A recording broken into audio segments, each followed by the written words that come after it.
सभी को नमस्कार। ये किताब है अल्लाह मियाँ का कारखाना। लेखक हैं इसके मोहसिन खान और ये अनुवाद है। मूल पुस्तक जो है वो उर्दू में लिखी गई थी और ये इसका अनुवाद है। अनुवाद किया है सईद अहमद ने। किताब ये ही क्यों, और इस किताब के बारे में चर्चा करने से पहले मैं ये बता दूं कि इस किताब पर हमारे इस भारत संवाद विमर्श श्रृंखला के इस मंच से पहले भी एक बार कोशिश की जा चुकी है कि हम इस पुस्तक पर चर्चा करें, लेकिन किन्हीं कारण से वो चर्चा स्थगित हो गई थी। आज पुनः लगभग 1.5 वर्ष बाद इस पर चर्चा की जा रही है।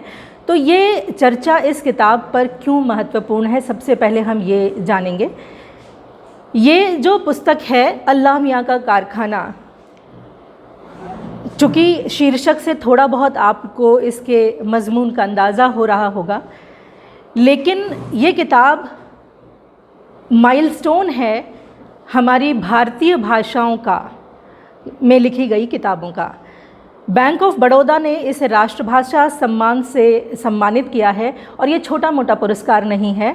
ये कुल 36 लाख रुपए का पुरस्कार होता है और 2023 में इसे ये पुरस्कार मिला है। ये पुरस्कार दिया जाता है भारतीय भाषाओं में लिखी गई किसी पुस्तक के अनुवाद को जो हिंदी में किया गया है। इस किताब को ये पुरस्कार मिलना इस बात की गवाही देता है कि ये किताब बेहतरीन किताब है और इसका अनुवाद बेहतरीन अनुवाद है। अनुवाद पर हम बार बार चर्चा करेंगे क्योंकि निश्चित तौर पर ये जो अनुवाद है वो बेहतरीन अनुवाद है और बेहतरीन अनुवाद का मतलब क्या होता है ये किताब बताती है। और हम बार बार इस किताब के जो थोड़े थोड़े अंश पढ़ेंगे उससे आपको अंदाज़ा होगा कि अनुवाद की बेहतरी क्या होती है। 2023 में इसको ये पुरस्कार मिला है। उर्दू भाषा में लिखी गई ये इसका 6ठा एडिशन है और यदि हम रेख्ता और राजकमल की बात करें, इन दोनों ने मिलकर इसे हिंदी में छापा है। उसका मेरे पास जो ये पुस्तक है ये उसका दूसरा एडिशन है। अल्लाह मियाँ का कारखाना मोहसिन खान की लिखी हुई है, अनुवाद सईद अहमद का। मोहसिन खान के बारे में यदि हम बताएं तो लगभग 20 सालों से ये अफसाने और नावल लिख रहे हैं उर्दू में और बहुत मकबूल लेखक हैं। इनकी एक पुस्तक है, इनका एक अफसाना है ज़ोहरा। वो इतना मकबूल हुआ कि उसे अंग्रेज़ी में अनुवाद किया उमर मेमन ने। इनके बारे में किताब के पिछले पृष्ठ पर एक बहुत अच्छी तकरीर लिखी हुई है, वो मैं आपको पढ़ के सुनाना चाहूँगी क्योंकि वो जस की तस यदि आप तक पहुँचे तो ज़्यादा बेहतर है। वो मोहसिन खान के लेखन के बारे में है, इनकी भाषा के बारे में है, चाहे ये उर्दू में लिखते हों या इसका ये हम हिंदी अनुवाद पढ़ रहे हैं। भाषा में सादगी और आसानी बनाए रखना उनकी विशेषता है। वो रोज़मर्रा की ज़िंदगी से रचनात्मकता हासिल करते हैं और अपनी भाषा में किसी पेचीदगी को राह दिए बिना बड़ी कुशलता से पढ़ने वाले को उन कोनों तक ले जाते हैं जो उसके देखे हुए हैं, लेकिन जब पाठक लेखक की आँख के नेतृत्व को पाकर उन्हें देखता है तो आश्चर्यचकित रह जाता है। आम सी बात भी उसके लिए हैरानी का कारण होती है। यानी जो परिवेश, जो परिदृश्य आपका जाना और पहचाना हुआ है, उसे किस तरह से लेखक आपके सामने रखता है, आपको एक नया नज़रिया मिलता है उस चीज़ को देखने के बाद। इस किताब की एक और ख़ास बात है, ये मुस्लिम समाज के एक बहुत विशाल फलक को हमारे सामने रखता है। किस तरह से उनके समाज की सामाजिक स्थिति है, आर्थिक स्थिति है, धार्मिक स्थिति है या फिर परिवारों में किस तरह का माहौल है, वो जस का तस हमारे सामने रखते हैं। और मुझे ऐसा लगता है इस किताब को पढ़ने के बाद मुझे ये महसूस हुआ कि हमें लगभग हर एक तरह के समाज को इसी तरह पढ़ना चाहिए। जिस दिन हम हर एक समाज को इस तरह जानना शुरू कर देंगे, हमारे अंदर जो सोशल फैब्रिक है वो शायद ज़्यादा मजबूत होगा और कोई उसको किसी तरह से नुकसान नहीं पहुंचा पाएगा, क्योंकि हम अपने समाज में रहने वाले लोगों को करीबी से जान पाएंगे, उनकी मजबूरियों को समझ पाएंगे, उनकी सीमितताओं को समझ पाएंगे। और किसी की खूबी को समझने से ज़्यादा ज़रूरी मुझे लगता है कि उसकी कमियों को, कमज़ोरियों को समझा जाए। इस इस किताब में यदि हम लेखक की बात करें तो लेखक ने अपने एक इंटरव्यू में जो बात कही है, नवभारत टाइम्स को उन्होंने ये इंटरव्यू दिया था। उन्होंने कहा है कि खुद पसंदगी बड़ी ख़तरनाक होती है। एक आदमी कभी बड़ा दयालु और सबसे प्रेम करने वाला दिखता है, लेकिन अंदर से वो होता नहीं है, बस हमें दिखाई देता है। खुद पसंदगी ने सब कुछ बिगाड़ कर रख दिया है। हम समझ रहे हैं कि दुनिया का हम नेतृत्व कर रहे हैं, हम सबसे अच्छे हैं, हमारा मजहब सबसे अच्छा है, वगैरह वगैरह। तो ये जो खुद पसंदगी है वो बहुत सी परेशानियों की, बहुत सी मुश्किलों की और बहुत सारी समस्याओं की जड़ है। इस खुद पसंदगी से बचने की बार बार सलाह देते हैं आप। फेसबुक पर इसके बारे में लिखने से पहले मैंने लियो टॉल्स्टॉय का एक कोटेशन लिखा था, और उसमें साथ में उसकी मुख्य बात यही थी कि जो हमारी अपब्रिंगिंग है, हमारा जो बचपन से लेकर के हमें जिस तरह से पाला पोसा जाता है, जो परिवेश हमें मिलता है, वो हम किस तरह का मनुष्य बनेंगे वो तय करता है कि कौन सी कमियां हमें ज़्यादा डराती हैं, कौन सी मुश्किलें हम ज़्यादा आसानी से पार करे लेते हैं, या कौन से दुख हमें ज़्यादा डराते हैं। ये कहानी है मुस्लिम गरीब परिवार में जन्मे एक बच्चे जिब्रान की। हम जिब्रान की कहानी सुनाएं। हमने भाषा के बारे में थोड़ी सी बात की है। भाषा इस किताब को पढ़ते समय बार बार आपके सामने आकर खड़ी होती है और बार बार कहती है कि मुझ पर नज़र डालो। भाषा के साथ साथ इस किताब में एक और बहुत खूबसूरत बात है। ये किताब छोटे छोटे चैप्टर्स में है और हर चैप्टर की शुरुआत एक सूक्ति वाक्य से है, और वो सूक्ति वाक्य हर चैप्टर से पहले आपको थोड़ी देर रोकता है, आपके साथ रहता है। उसमें से जो पहला सूक्ति वाक्य है, किताब के शुरू में ही 2-3 सूक्ति वाक्य हैं। इस किताब में बहुत सारे कंट्रोडिक्शंस हैं। कंट्रोडिक्शंस जैसे जैसे आएंगे मैं आपको बताती जाऊंगी। उन कंट्रोडिक्शंस को हम ये ना समझें कि वो सिर्फ़ और सिर्फ मुस्लिम समाज के कंट्रोडिक्शंस हैं, विरोधाभास हैं।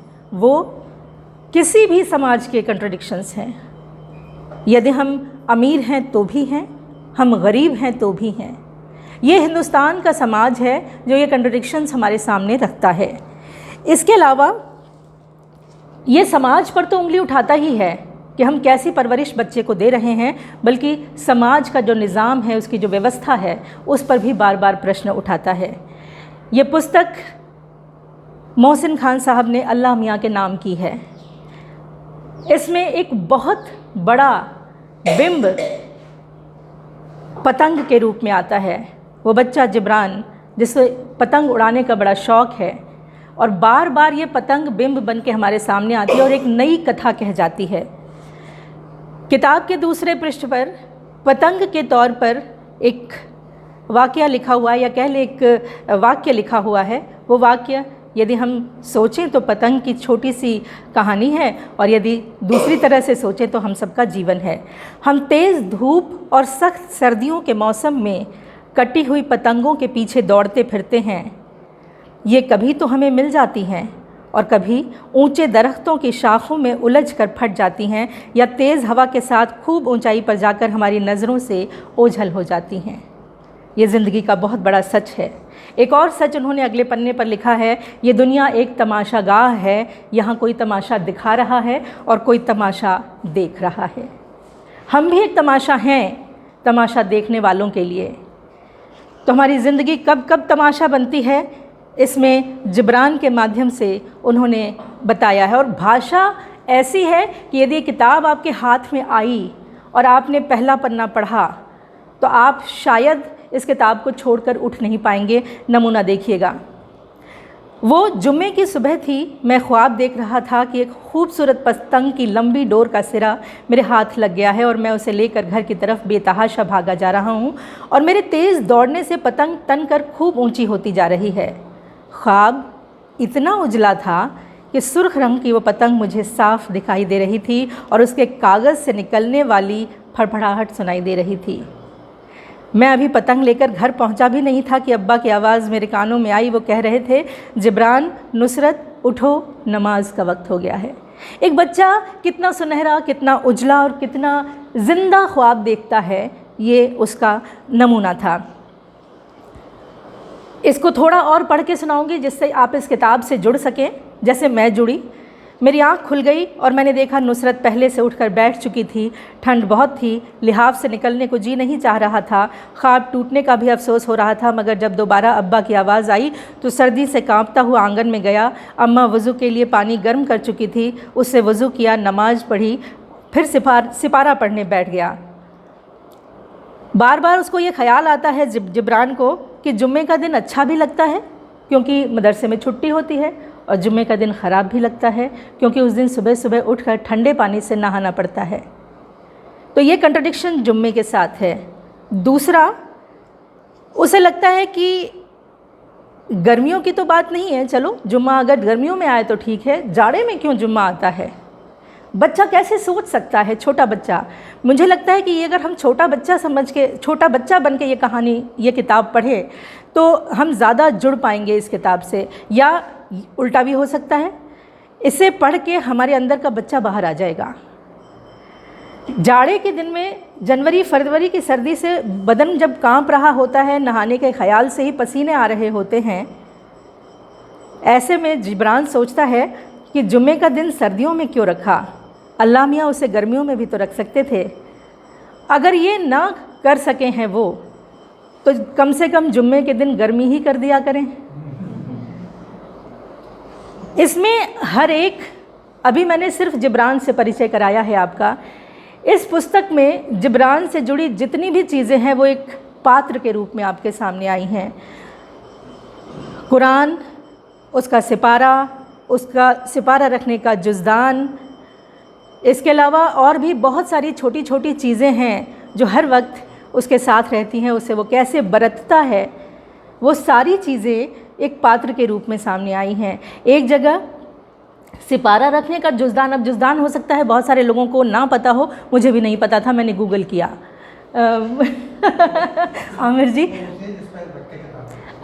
जुज़दान जैसे हमारे सबके घर में यदि रामचरितमानस या गीता होती है, उससे हम एक लकड़ी, एक कपड़े के थैले जैसे उसमें रखते हैं और उसे लपेट कर बाद में रख देते हैं, ठीक इसी तरह जुज़दान सिपारा रखने की का थैला जैसा होता है। तो ये जुज़दान इस तरह से पात्र के रूप में आया है कि जब ये मदरसे पढ़ने जाते हैं तो जो हाफिज़ इन्हें पढ़ाते हैं, उन्होंने एक बकरी पाल रखी है और जिस जगह बकरी खड़ी है उसी जगह से इन लोगों को निकलना और जाना होता है। बकरी हमेशा भूखी होती है, उसे कुछ ना कुछ खाने को चाहिए होता है। जब वो दाहिने हाथ में सिपारा और जुज़दान पकड़कर मदरसे में जाते हैं बच्चे, तो जुज़दान दाहिने, बकरी के आते ही वो अपना जुज़दान जो है वो बाएं हाथ में ले लेते हैं, कहीं बकरी जुज़दान चबा ना जाए। और एक बार ऐसा होता भी है कि बकरी जिब्रान की बहन के हाथों से, नसरीन नाम है उसका, उसके हाथों से गलती से वो हाथ बदलना भूल जाती है और उसके हाथ से उसका सिपारा भी चबा जाती है और जुज़दान भी चबा जाती है। उसकी वजह से उसको अम्मी से भी डांट पड़ती है और हाफिज़ जी से भी डांट पड़ती है। तो इस तरह से सारी चीज़ें किस तरह से महत्वपूर्ण हैं, छोटी छोटी चीज़ें जिब्रान के जीवन में, ये देखने वाली चीज़ें हैं। अब यदि हम जिब्रान के घर की बात करें तो एक गरीब परिवार का वो बच्चा है। उसके घर को बहुत अच्छी तरह से बताया गया है। उसके घर में 2 कमरे हैं, एक कच्चा घर है उसका और एक रसोई है, एक दड़बा है जिसमें 2 मुर्गियां रहती हैं। मुर्गियों का चरित्र चित्रण इतना सुंदर है, अभी आएगा तो मैं आपको बताऊंगी। इसके अलावा और बहुत सारी ऐशो आराम की चीज़ें नहीं हैं। बहुत मुश्किल से वो अपने दिन गुजारते हैं। अक्सर खाने को भी इतनी साधारण सी चीज़ें होती हैं, कभी कभी कुछ नहीं भी होता है, वो भी बहुत अच्छी तरह से सामने आई हैं। जुम्मे के दिन नमाज और सिपारा पढ़ना है और बच्चे थोड़ी आलस करते हैं, उन्हें सिखानी पड़ती हैं चीज़ें। ऐसे में माता पिता उन्हें ये कहकर नमाज और सिपारा पढ़वाते हैं कि अल्लाह तुम लोगों को इन इबादतों का बड़ा इनाम देगा। बच्चे चाहते नहीं हैं, इनाम अल्लाह क्या देगा। यदि बार बार ये बात कही जाती है बच्चों को कि अल्लाह इनाम देगा, तो निश्चित तौर पर बच्चे का दिल सोचता होगा कि हाँ अल्लाह तो इनाम देगा, मुश्किलों में नहीं डालेगा, और जब हम मुश्किलों में होंगे तो उनसे निकालेगा भी। ये बात मैं यदि अल्लाह के बारे में कह रही हूँ, एक मुस्लिम समाज के बारे में कह रही हूँ, तो मैं ये बार बार कहूँगी कि इसे आप जनरलाइज़ कीजिए। आप इसे अल्लाह की जगह गॉड, रब या ईश्वर भी करके देख सकते हैं। और ये सारा जो माहौल है आप किसी और समाज, किसी और माशरे के तौर पर भी देख सकते हैं। मुर्गी की बात मैंने की थी, अब मुर्गियों का चरित्र देखिएगा। हमारे घर में 2 मुर्गियाँ थीं। ये भाषा का कमाल है, एक सफ़ेद और एक काली। सफ़ेद मुर्गी के परों पर कहीं कहीं काले निशान थे, जैसे किसी ने पेन से उसके परों पर स्याही छिड़क दी हो। इसलिए अम्मा ने काले निशान वाली सफ़ेद मुर्गी का नाम चितकबरी और काले परों वाली का नाम कल्लो रख दिया था। हम लोग इसी पहचान के साथ उन्हें बुलाते और उनकी बातें करते। कल्लो संजीदा थी, ज़्यादा केंके भी नहीं करती थी। खाने पीने के मामले में भी दोनों के मिजाज में फ़र्क था। दाना डाला जाता तो चितकबरी बेहवास होकर मरभुक्कों की तरह दाने की तरफ दौड़कर जल्दी जल्दी चुगने लगती, मगर कल्लो को कोई जल्दी नहीं होती। अब सोचिए, ये कोई इंसान नहीं है, ये 2 मुर्गियां हैं जिनसे बच्चे इतनी करीब से जुड़े हुए हैं कि जिब्रान आपको उनकी ये कहानी सुना रहा है। कल्लो को देखकर ये लगता कि वो हर वक्त कुछ सोचती रहती है। अम्मा कहती थी कि कल्लो बड़ी सब्र वाली समझदार मुर्गी है। कल्लो चितकबरी की तरह लड़ाका भी नहीं थी, मगर चितकबरी बड़ी कंकाला थी। शब्द देखिएगा, जब दोनों पास पास दाना चुग रही होती तो चितकबरी कें की आवाज़ के साथ उचक कर कल्लो का मुंह नोच लेती। कल्लो जान छुड़ाकर दरबे से भाग खड़ी होती। किसी किसी वक्त दरबे से भी उनके लड़ने की आवाज़ें आती तो अम्मा कहती, कमबख्त चितकबरी कल्लो को परेशान कर रही है। चितकबरी में एक अच्छी बात ये थी, अब देखिए चितकबरी बड़ी शब्द इस्तेमाल किया है कि बड़ी कंकाला थी। अब चितकबरी, उसका व्यवहार बड़ा ख़राब है, लेकिन अच्छी बात क्या है उसकी? हम सब की अच्छी बात पे ही हमें शायद समाज में सम्मान मिलता है। चितकबरी में एक अच्छी बात थी कि उसका अंडा कल्लो के अंडे से बड़ा होता था। अम्मा कहती थी कि इसमें बस यही एक अच्छाई है कि इसका अंडा बड़ा होता है। सीधी बात यह है कि जिसकी उपयोगिता है वही पूजा जाता है। अब ये मुर्गी पाली गई थी, मुर्गियाँ थीं तो अंडे देती थीं। अंडे सब परिवार में हमारी हैसियत को, अंडे का बंटवारा परिवार में हमारी हैसियत को बताता है। और किस तरह बताता है ये पैराग्राफ आपको बताएगा। मुर्गी के ये अंडे अब्बा तलवा के नाश्ते में या फिर किसी किसी दिन उबलवा के खाते थे। अब्बा तबलीग के लिए चले जाते या किसी वजह से अंडा नहीं खाते तो अम्मा आधा अंडा मुझे और आधा अंडा नुसरत को दे दिया करती थी। खुद नहीं खाती थी, कहती थी इसमें से बदबू आती है, जो हम लोगों को खुशबू लगती थी। उबकाई आती है अम्मा को। और दिनों में हम लोग चाय के साथ रोटी खाते थे। इससे पहले उन्होंने बताया है कि एक समय चितकबरी जो है वो अंडा दिया करती थी। जब वो कुड़क जाती थी तो कल्लो अंडा दिया करती थी। तो अंडा सिर्फ एक ही घर में एक दिन में आता था। तो उस एक अंडे से परिवार में जिसका महत्व सबसे ज़्यादा है, वो अंडे का उदाहरण लेकर या बिंब लेकर लेखक ने हमें बता दिया है।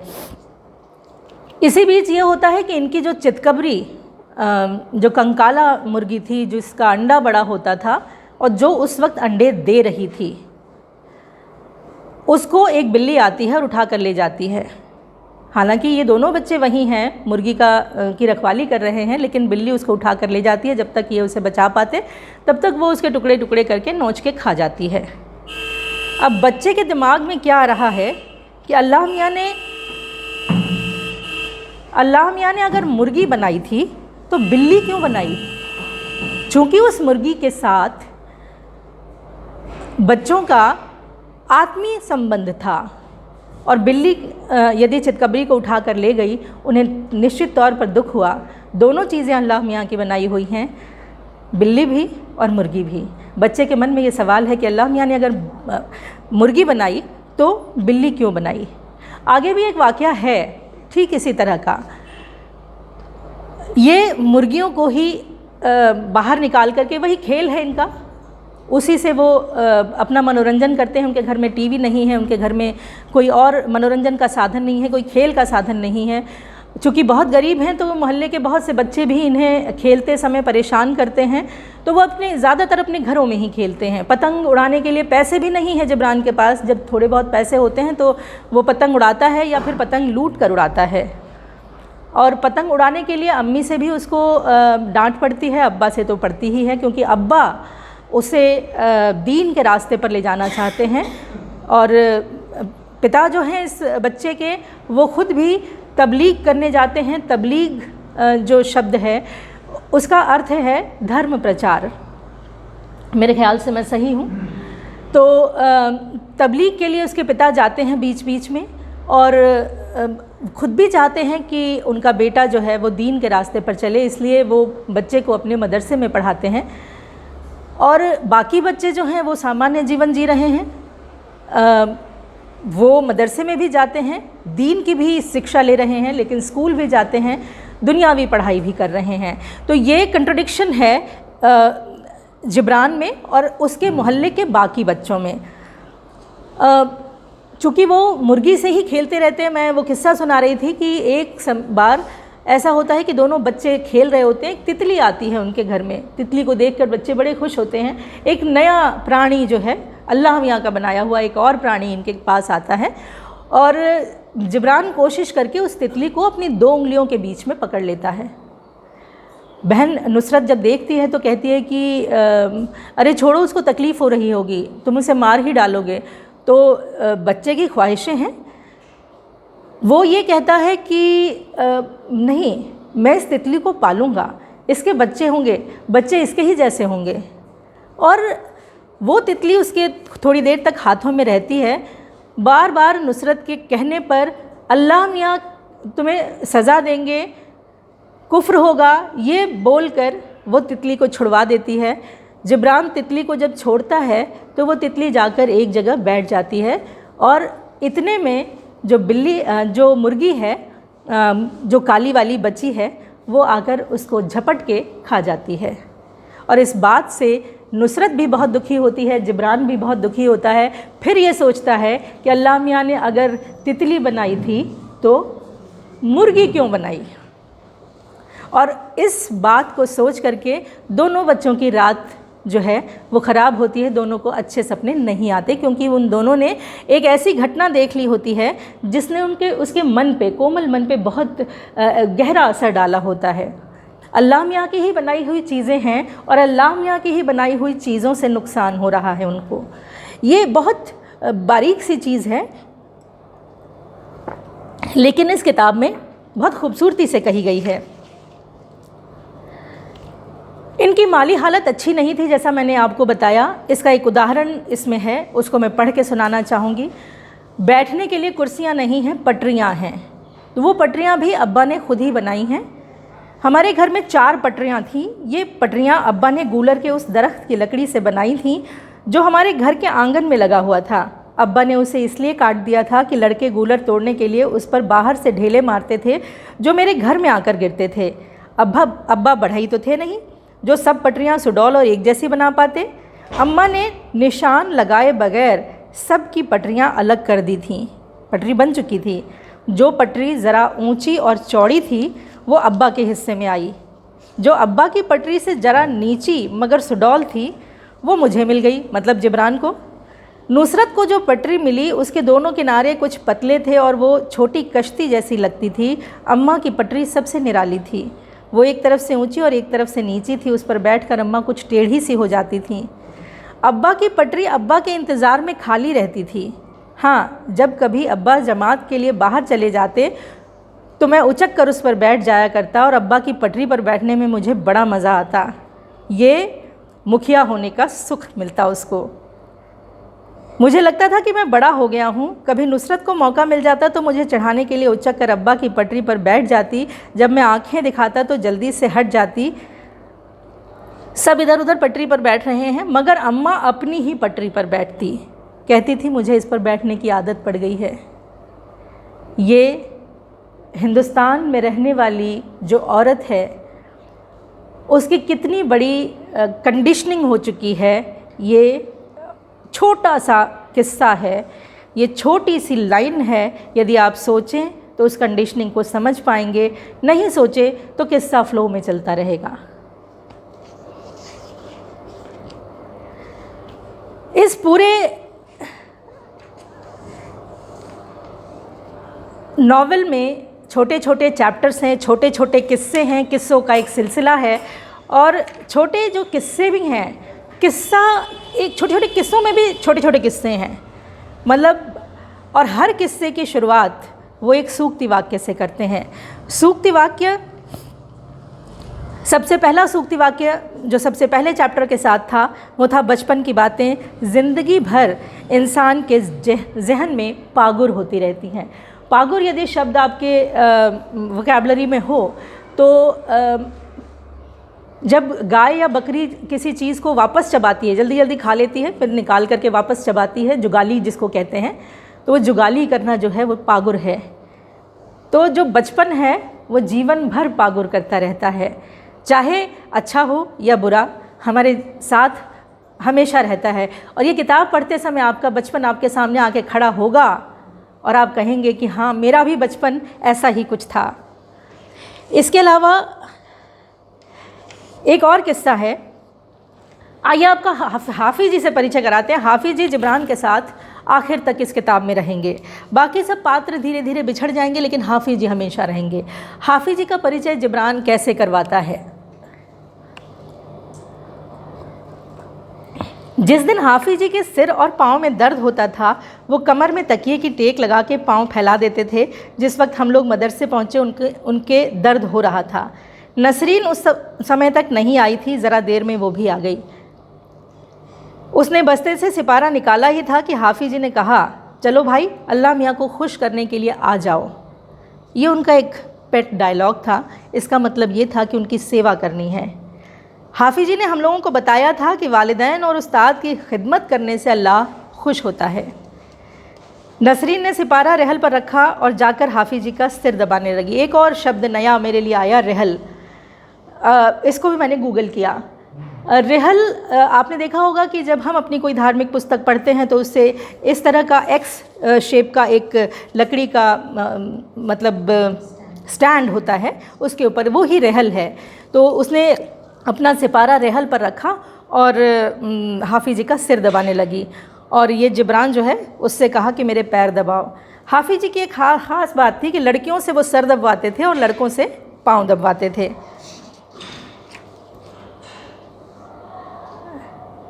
सिर और पाँव दबवाते वक्त हाफिज़ जी की आंखें उस जानवर या परिंदे की तरह बंद हो जाती हैं जिसका सिर सहलाया जा रहा हो। मुंह इस तरह टेढ़ा हो जाता है जैसे लकवा हो गया हो, और टेढ़े मुंह से भांत भांत के खर्राटे निकलने लगते थे।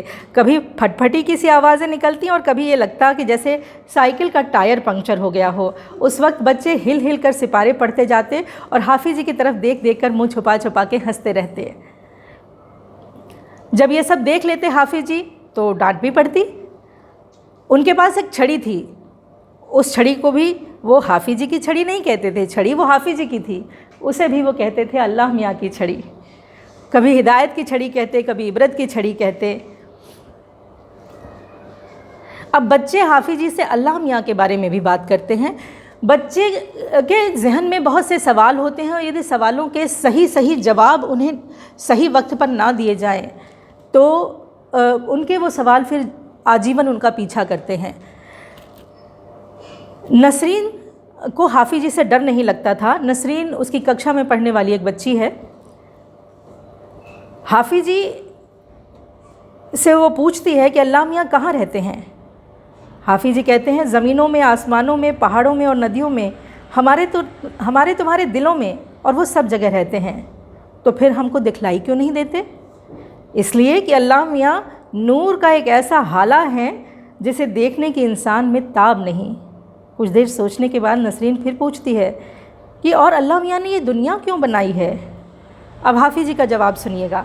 बस ऐसे ही एक दिन ख्याल आया कि आसमानों में मेरी इबादत करने वाले तो बहुत हैं, क्यों ना ज़मीन पर एक दुनिया बनाई जाए जहाँ हमारी मखलूक हमारी इबादत करे। लिहाजा उसने कहा रोशनी हो जा, रोशनी हो गई। फिर उसने अंधेरा बनाया, दोनों को अलग करके दिन और रात बना दिए। फिर उसने जानवरों और परिंदों को पैदा करके उनकी अलग अलग शक्लें की जिससे उन्हें पहचाना जा सके। समंदर बनाया, सहरा बनाया, जंगल बनाए, जड़ी बूटियाँ बनाई, फल बनाए, इंसान बनाया, बहुत सी मखलूक़ात बनाई जो हमें दिखाई देती हैं, कुछ हमें दिखाई नहीं देती। ये सब अल्लाह मियाँ ने 6 दिन में बनाया। अब बच्चे फिर पूछते हैं 6 दिन में क्यों? अल्लाह मियाँ तो 1 दिन में भी बना सकते थे। ये छोटे छोटे सवाल हैं और इन सवालों के जवाब वैज्ञानिक तरीके से बच्चों को नहीं दिए जा रहे। मुझे ऐसा लगता है कि यदि वैज्ञानिक तरीके से बच्चों को किसी भी धर्म की शिक्षा दी जाए तो वो बेहतर इंसान बन सकते हैं। बच्चा पूछना चाहता है जिब्रान कि बिल्ली और मुर्गी तो अल्लाह मियाँ ने ही बनाई होगी ना। अब इस बात पे उसको डांट पड़ जाती है। उसके सवाल के पीछे क्या मंतव्य था ये जानने की भी हाफिज जी जहमत नहीं उठाते। दरअसल वो ये पूछना चाह रहा होता है कि मुर्गी तो बनाई उन्होंने, बिल्ली क्यों बना दी जिससे बिल्ली मुर्गी को खा जाती है। इसका उसे सही जवाब चाहिए था, लेकिन मिलता नहीं है। ये कंट्रडिक्शन है, बार बार आ रहे हैं। अमीरी गरीबी का फ़र्क भी यहाँ है। पिता वलीद है, उनके एक बड़े भाई हैं जिनसे पिता की नहीं बनती। क्यों नहीं बनती? क्योंकि उनके जो बड़े भाई हैं वो किसी स्कूल में टीचर हैं और अपने बच्चों को भी शिक्षा दे रहे हैं, दुनियावी तालीम जिसको कहा गया है।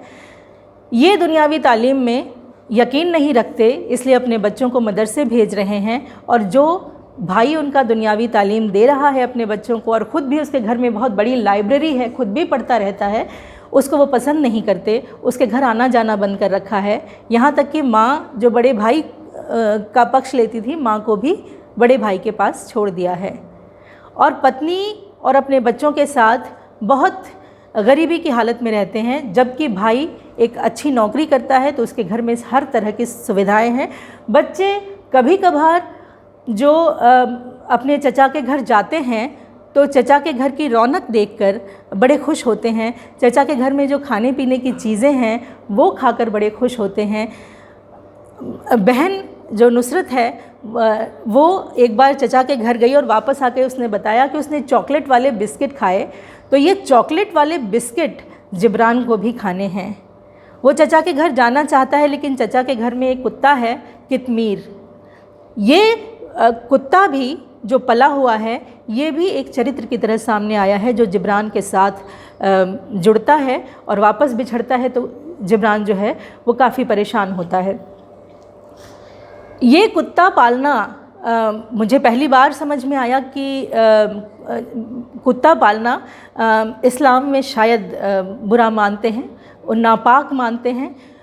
कुत्ता पालने की वजह से भी पिता इसके वहाँ नाराज़ रहते हैं, वो टच ना हो जाए, वो हमें छू ना ले, इस चीज़ का ध्यान रखा जाता है। कितमीर से ये थोड़ा सा डरता है।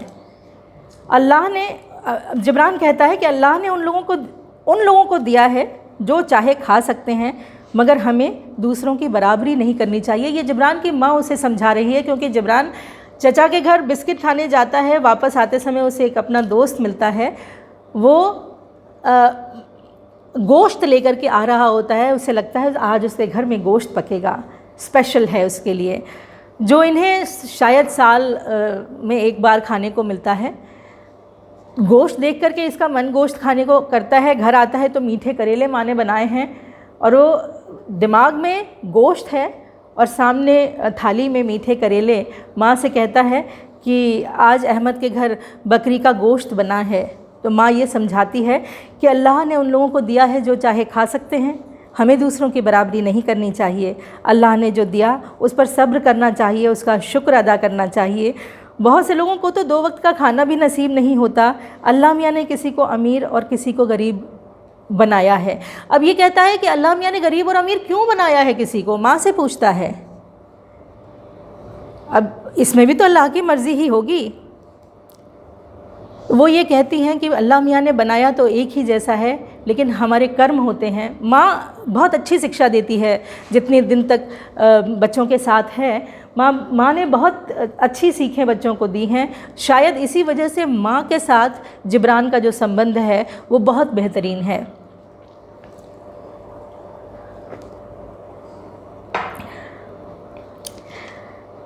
जिब्रान माँ से ये भी पूछता है कि अल्लाह मियाँ जब सब बनाते हैं, सबको बराबर बनाए, तो आपकी पटरी क्यों टेढ़ी बनाई?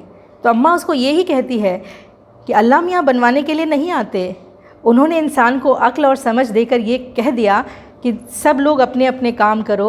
अब इंसान का दिमाग हर वक्त एक तरह से तो काम नहीं कर सकता। किसी वक्त दिमाग हाजिर होता है तो काम अच्छा हो जाता है, किसी वक्त आदमी इधर उधर की सोच रहा होता है तो काम बिगड़ जाता है, ज़्यादा अच्छा नहीं हो पाता। जैसे हाफिज़ जी तुम लोगों को कोई सबक देते होंगे तो कभी वो सबक आसानी से याद हो जाता होगा और कभी जब आप ध्यान से नहीं पढ़ते होगे तो याद नहीं रह पाता होगा।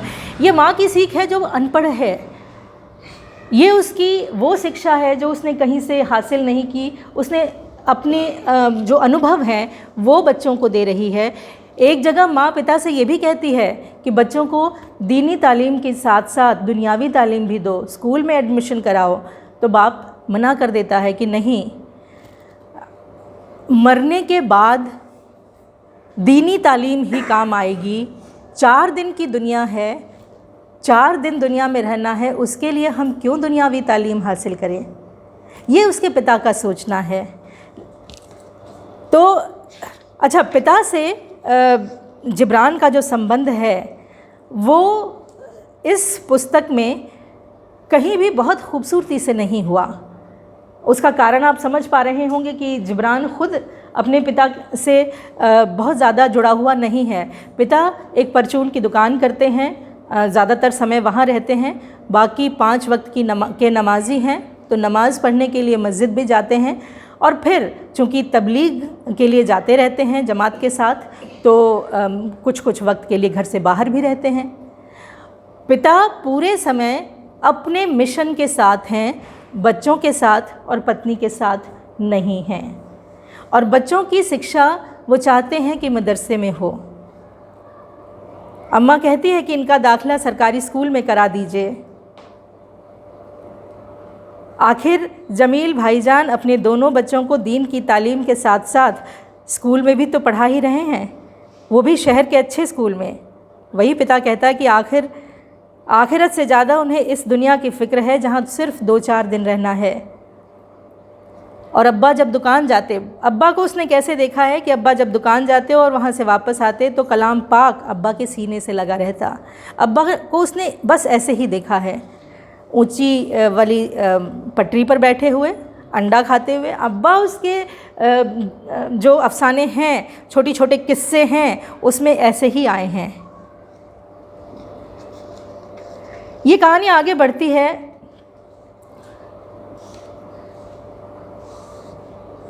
अब्बा उस मोहल्ले में रहने वाले बहुत सारे लोगों को पसंद नहीं करते।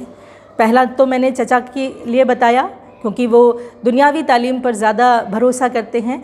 दूसरा, एक रुखसाना खाला हैं, उनको भी पसंद नहीं करते। रुखसाना खाला के आने पर बच्चों को खुशी होती है क्योंकि वो तमाम तरह के किस्से अपने साथ लाती हैं।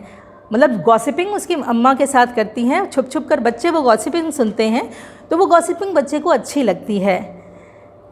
कहता है जिब्रान, रुखसाना खाला के आने से हम लोगों को बड़ी खुशी होती, वो खूब चहक चहक कर बातें करती।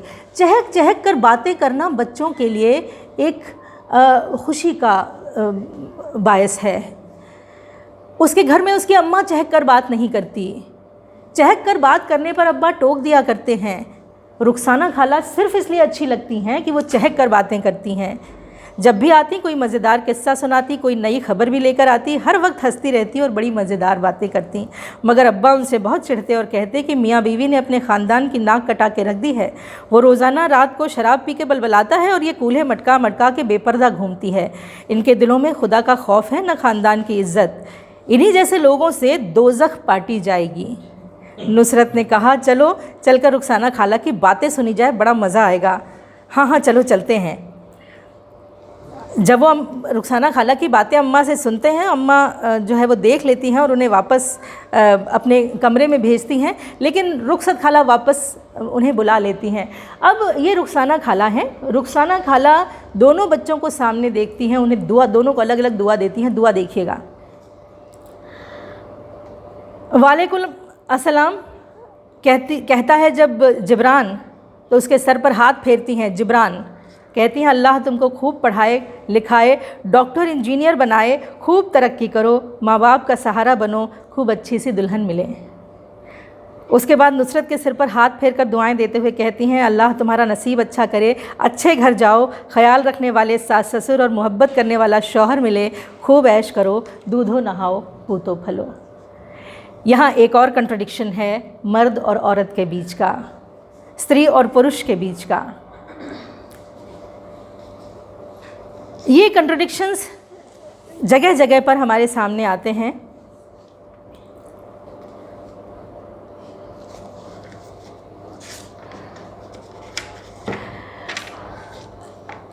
मैं आपको छोटा छोटा हिस्सा पढ़ के सुना रही हूँ। इस पूरे अनुवाद में आपको कहीं भी ये अंदाज़ नहीं लग पा रहा होगा कि आप उर्दू का कोई नॉवेल नहीं पढ़ रहे। उर्दू के बहुत सारे शब्दों को जस का तस रखा गया है। ये खूबसूरत अनुवाद की पहचान है कि आप किसी भाषा के, किसी बोली के फैब्रिक को जस का तस रखें। यदि उसके फैब्रिक के साथ छेड़छाड़ होती है तो मेरे ख़्याल से भाव के साथ भी छेड़छाड़ हो जाती है। तो ये अनुवाद की ख़ास बात है। और यहाँ अनुवाद का जिक्र करते हुए एक बात जो मैं पहले भूल गई थी वो यहाँ ज़रूर जिक्र करना चाहूँगी। बैंक ऑफ बड़ौदा का जो राष्ट्रभाषा पुरस्कार इसको मिला है वो छोटा मोटा पुरस्कार नहीं है, 36 लाख रुपए का पुरस्कार है, जिसमें 21 लाख रुपए लेखक को और 15 लाख रुपए अनुवादक को। तो यदि इतना बड़ा पुरस्कार इसे मिला है तो निश्चित तौर पर इस पुस्तक में कुछ न कुछ तो बात है ही। और जिस वर्ष इस किताब को पुरस्कार ये मिला है वो वर्ष है 2023। और 2023 में जब किताबें नामित हुई इस पुरस्कार के लिए तो 6 पुस्तकें नामित हुईं। और खुशी की बात ये है कि उन 6 में से 3 किताबें उर्दू की थीं। एक किताब अल्लाह मियाँ का कारखाना जिसको ये पुरस्कार मिला, एक किताब नेमत खाना है जो मेरी अगली शायद मैं उसे पढ़ूं, और तीसरी किताब है चीनी कोठी। और ये जो बाकी किताबें हैं ना, इन्हें भी 5-5 लाख रुपए का पुरस्कार मिला है, जिनमें 3 लाख रुपए लेखक को और 2 लाख रुपए अनुवादक को मिले हैं। मुझे लगता है ये बहुत बड़ी पहल है। इस तरह की पहल होते रहनी चाहिए भारतीय भाषाओं में विशेष तौर पर। यदि हम हिंदी में भिन्न भिन्न भाषाओं के अनुवाद, बेहतरीन अनुवाद पढ़ पाएँ तो इससे बेहतर भारत को जानने की कोशिश दूसरी नहीं हो सकती।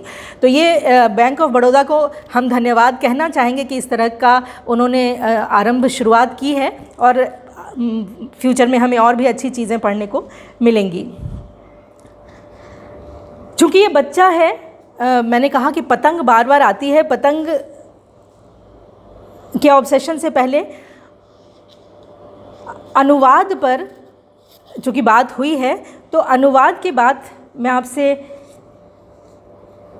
ज़रा सा अनुवाद को ध्यान में रख के इस हिस्से को सुनिएगा कि यदि इन शब्दों का पूरी तरह से हिंदी अनुवाद कर दिया गया होता तो कितना कबाड़ा हुआ होता और अभी इसमें कितनी खूबसूरती है। हाफिज़ जी कुछ देर तक हमारे जवाब का इंतज़ार करते रहे, फिर उन्होंने कहा, इज़्ज़त अमाब आली जनाब खलील जिब्रान साहब, क्या आप ज़रा देर के लिए मेरे पास आने की ज़हमत गवारा करेंगे। उसके बाद खालिद ने कहा, मोहतरम।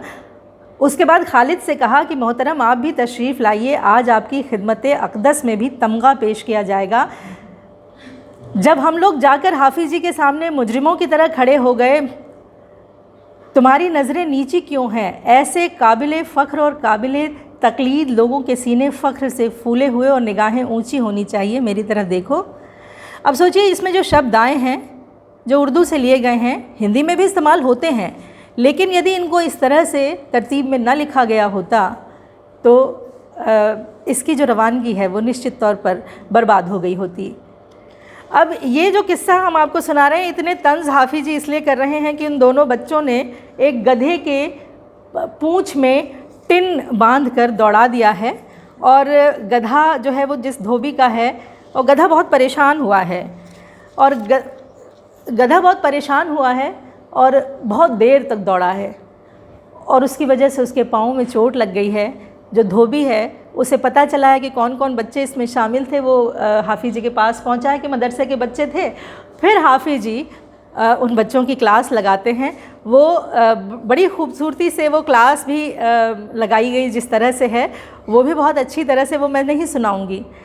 मैं चाहती हूँ कि आप खुद इस किताब को अपने हाथ में लें और पढ़ें, क्योंकि इतनी खूबसूरत चीज़ें यदि सब कुछ यहाँ खोल के रख दी जाएं तो मुझे लगता है किताब के साथ अन्याय होगा। इसके बाद मैं पतंग से ऑब्सेशन की बार बार बात कर रही हूँ कि बच्चा पतंग से बहुत ऑब्सेस्ड है। हर जगह उसे पतंग दिखाई देती है, दुकान पर जाता है तो उसे पतंग दिखाई देती है। पतंग अगर कट कर किसी दरख्त में जा फंसी है तो वो उसे देखकर उस पतंग के बारे में सोचता है कि काश ये मुझे मिल गई होती, या इसे किस तरह उतार लिया जाए। उसे 10 रुपये मिले हैं। अब ये 10 रुपये किस बात के मिले हैं ये भी मैं आपको बताना चाहूँगी। ये पिता इनके तबलीग के लिए जा रहे हैं अपनी जमात के साथ। घर आकर पिता जब ये बात बताते हैं तो माँ थोड़ी चिंतित हो जाती है, कहती है घर में कुछ है नहीं, खर्चा कैसे चलेगा। तो पिता कहते हैं सब अल्लाह मियाँ करेगा। कुछ बचत नहीं है, किसी भी तरह का कोई पैसा नहीं है, घर में राशन नहीं है, और पिता बड़े आराम से तबलीग के लिए जा रहा है।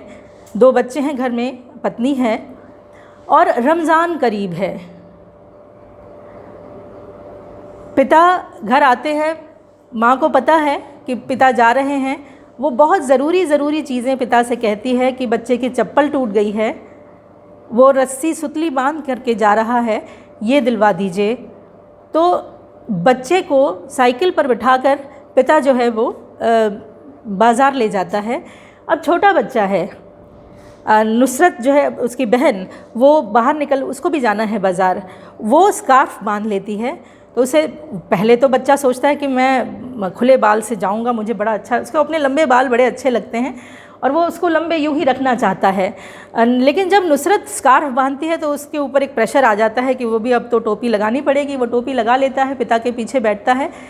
पिता पीछे, अब नुसरत आगे बैठी है डंडे पर, पीछे करियर पर बच्चा बैठा है। हवा लगती है, उसके बाल नीचे से थोड़े थोड़े उड़ रहे हैं। वो टोपी धीरे से उतार लेता है। अब्बा पीछे मुड़कर देखेंगे तो नहीं ना कि उसने टोपी नहीं पहनी है। और टोपी ना पहनना मतलब इस बात का संकेत है कि तुमने सर पे शैतान बैठा रखा है। तो ये सोचकर टोपी पहनी जाती है। तो बच्चा नहीं जानता कि शैतान सर पे क्या होता है, उसे बस अपने बाल अच्छे लग रहे हैं। बच्चा सलमान खान से बड़ा ऑब्सेस्ड है। एक बार अपना सिपारा याद नहीं करता तो उसके पिता कहते हैं तुम्हें दूर के मदरसे में भेज देंगे। तो कहता है भेज दो, वहाँ के हाफिज़ जी, अगर मन में सोचता है कि भेज दो, अगर वहाँ के हाफिज़ जी थोड़े कड़क हुए तो मैं मदरसे से भागकर बम्बई चला जाऊँगा और हीरो बन जाऊँगा। मन में सोचता है। बच्चे के ये सपने हैं छोटे छोटे, वो किस तरह से कुचले जा रहे हैं उसके परिस्थितियों की वजह से, उसके गरीबी की वजह से, उसके पिता के अपने सपनों की वजह से। पिता का सपना है कि वो दीन के राह पर चले, उसका सपना नहीं है, पिता का सपना है। पिता जब जाते हैं तो 10 रुपये दोनों बच्चों को दे के जाते हैं, 5-5 रुपये दोनों के लिए, कि तुम लोग इनसे अपने पसंद की कोई चीज़ खरीद लेना। अब जिब्रान के पसंद की चीज़ तो सिर्फ पतंग है। अब वो 5 रुपये से कैसी पतंग आएगी, कैसा मांझा आएगी, इसका जब तक वो पैसे उसके पास रहते हैं वो उसी उधेड़ बुन में रात को सपने भी उसको पतंग के आ रहे हैं। अगले दिन जब वो मदरसे जाता है तो वो 10 रुपये, अपने 10 रुपये का नोट है उसके पास, 10 रुपये अपनी पॉकेट में रख लेता है और ख्वाब देखता हुआ चल रहा है। और उस ख्वाब देखने में नई चप्पल जो पिछले दिन खरीद के लाया है वो पहन के जा रहा है। तो 2 चीज़ें उसके पास प्लस हैं, एक 10 रुपये का नोट जो उसकी पॉकेट में पड़ा है, और दूसरा ऊँचे तल्ले की चप्पल। चूँकि उसकी चप्पल तो घिस गई थी, अब नई चप्पल ऊंचे तल्ले की पहन के चल रहा है और दिमाग उसका कहीं और है। ठोकर लगती है, गिरता है, चप्पल धूल में लग जाती है, उसका सिपारा गिर जाता है, जुज़दान गिर जाता है, सब।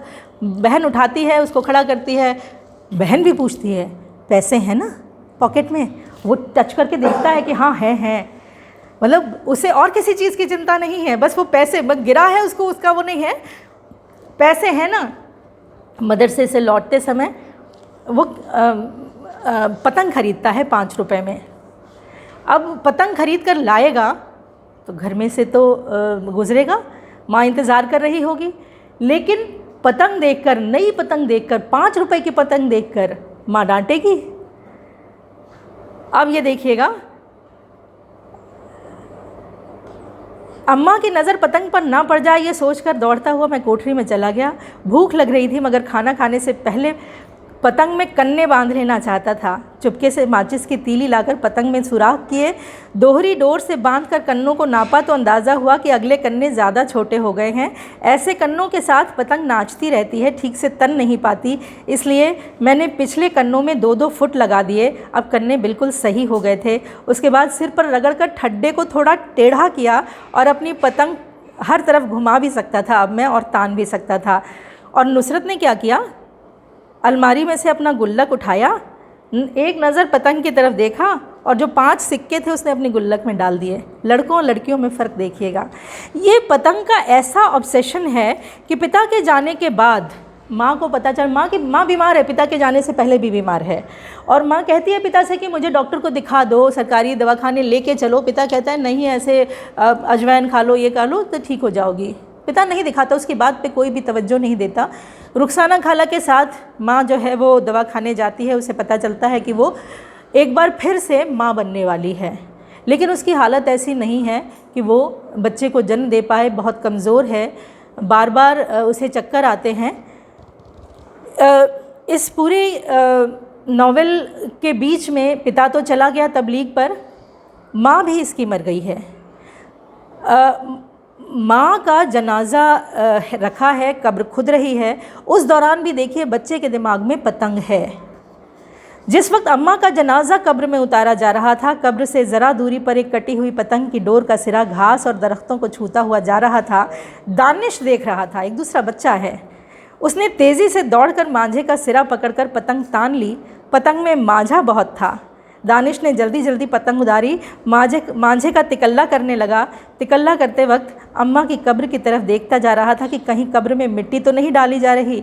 जिस वक्त कब्र में मिट्टी डाली जाने लगी उस तक वो तिकल्ला कर चुका था। ये सब देख रहा है बच्चा। उसने तिकल्ला जेब में रखकर पतंग उठाई और आकर चुपके से सबके पीछे खड़ा हो गया। वो पतंग को अपने पीछे छिपाए था, मगर कांपे दिखाई दे रही थीं। पतंग खूब बड़ी और खूबसूरत थी। उस दिन अगर मेरी अम्मा की जगह दानिश की अम्मा मरी होती तो पतंग मुझे मिल गई होती। उसके जीवन का ये नुकसान हुआ है जिससे वो बहुत करीब है, वो नहीं है, लेकिन बच्चा है, उसका सपना है, उसका ऑब्सेशन है पतंग। वो अम्मा के कब्र पर खड़ा है, लेकिन उसकी आंखें दानिश के ऊपर हैं जो पतंग लूट रहा है। ये कितनी बड़ी आयरनी है हमारे समाज की। अम्मा मर गई है, उससे पहले का किस्सा ये है कि पिता तबलीग पर चला गया है और तबलीग पर ही गया हुआ है वो, और उसे खबर मिलती है, परिवार को खबर मिलती है कि गुजरात में दहशत गर्दी के आरोप में उसे पकड़ लिया गया है। उसके ऊपर शक है कि वो दहशत गर्दों का साथ दे रहा था। वो पकड़ लिया गया है, जेल में है। जो चचा है उसका, वो कोशिश करता है कि किसी तरह से उसे छुड़ाया जाए। माँ इसकी, अम्मी और चचा मिलकर कोशिश करते हैं कि किसी वकील को किया जाए, लेकिन वकीलों की फ़ीस इतनी ज़्यादा है कि ये उस फ़ीस को देने के काबिल नहीं है। चचा कहते हैं कि अगर 1-2 पेशियों में काम हो जाता तो शायद हम इतना खर्च उठा भी सकते थे, लेकिन मुझे नहीं लगता कि 1-2 पेशियों में काम चलेगा, और एक पेशी का कम से कम खर्चा 40,000 के आसपास है। इतना तो नहीं हो पाएगा। मैं कोशिश करता हूँ, दिल्ली में एक तंजीम है, एक ऑर्गेनाइजेशन है जो मुस्लिमों का जो मुकदमा है वो मुफ्त में लड़ते हैं। मैं जाकर वहाँ बात करता हूँ, चचा भी वहाँ जाता है। इसी बीच अम्मा की मृत्यु हो जाती है और बच्चे जो हैं वो अम्मा के ना रहने पर कहाँ जाएंगे, ये सोचकर चचा उन्हें अपने घर ले जाते हैं। बच्चों से कहते हैं सामान बांध लो। सामान उनके पास कुछ नहीं है, क्योंकि पिता को जब गुजरात में पकड़ लिया गया है तो पुलिस इनके घर आती है और इनके घर में कुछ है तो नहीं, तलाशी लेती है। न सिर्फ घर की बल्कि अब्बा की दुकान की भी। दुकान में भी जो चीज़ें कनस्तरों में रखी थी वो भी इस दौरान ख़त्म हो चुकी होती हैं और वहाँ भी उन्हें कुछ नहीं मिलता है। जिन अखबारों में अब्बा सौदा बांध के दिया करते थे वो अखबार उठा कर ले जाती है। घर में से इनके सिपारे, इनकी किताबें उठा कर ले जाती है।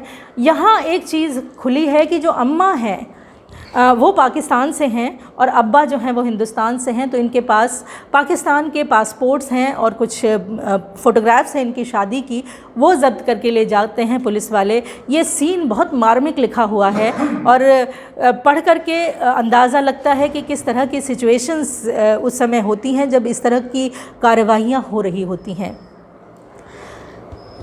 इस दौरान ये सदमा अम्मा बर्दाश्त नहीं कर पाती है और उनकी मृत्यु होती है। ये रमज़ान का समय है पूरा, ईद अभी आई नहीं है। जब पहला रोज़ा होता है अम्मा कहती है रोज़ा रखेंगे कैसे हम, हमारे पास तो कुछ है ही नहीं, हम इफ्तारी और सहरी कैसे करेंगे, मैं बच्चों को खिलाऊंगी क्या। फिर भी बच्चे कहते हैं कि हम अपने मदरसे में झूठ नहीं बोलेंगे कि हमने रोज़ा नहीं रखा है। मतलब सबने रोज़ा रखा है, एक प्रेशर होता है, पीयर प्रेशर कि हमें रखना है। घर में आके अम्मा से कहते हैं कि हमें रखना है रोज़ा, जैसे भी होगा हम रहेंगे। अम्मा फिर कोशिश करती है, किसी तरह से रोज़ा रखवाती है और इफ्तारी के लिए जिब्रान को मस्जिद भेज देती है कि जाओ वहाँ नमाज़ पढ़ो, वहाँ इफ्तारी का इंतज़ाम होगा।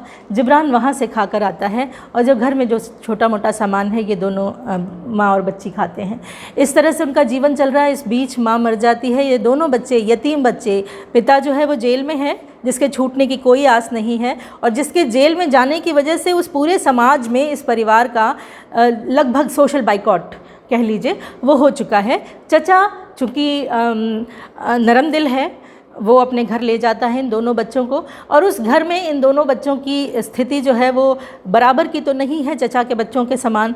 नुसरत जो है वो अपनी दादी की खिदमत करती है और चची का हाथ बटाती है रसोई में और बाहर से सौदा लाने का काम जो है वो ये करता है और चचा की खिदमत करता है जितनी भी हो सकती है। ये इनके जीवन में एक परिवर्तन आ चुका है। यहाँ पर चूँकि चचा की एक बहुत बड़ी लाइब्रेरी है, चचा चाहते हैं कि ये दोनों बच्चे भी पढ़ना लिखना सीखें, तो थोड़ा थोड़ा नुसरत चूँकि थोड़ी समझदार है वो पढ़ना लिखना जल्दी सीखती है। ये थोड़ा खिलंदड़ है तो इसको थोड़ा सा समय लगता है, लेकिन इस समय तक बच्चे को भी समझ में आ चुका है चचा के साथ रहते रहते कि हाँ पढ़ना लिखना ज़रूरी है। ये कहीं उसने बताया नहीं है लेकिन उसकी हरकतों से ये चीज़ें समझ में आ रही हैं। नुसरत के पास जब वो अपने पिता के घर में थी, पिता भी थे साथ में, एक किताब कहीं से उसको मिली है जिसमें वो चंद अजीम शख्सियतें करके नाम है, जिसमें आपने देखा होगा कि बच्चों के लिए किताबें आती हैं कि रेडियो का आविष्कारक, हवाई जहाज़ का आविष्कारक, वो किताबें बड़ी चाव से पढ़ती है।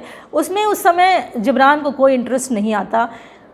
पिता कहते हैं ये सब ना पढ़ा करो। पिता उसे किताब ला के देते हैं, मरने के बाद किताब का शीर्षक है। वो कहते दीन की किताब पढ़ो, मरने के बाद क्या होगा ये किताब पढ़ो।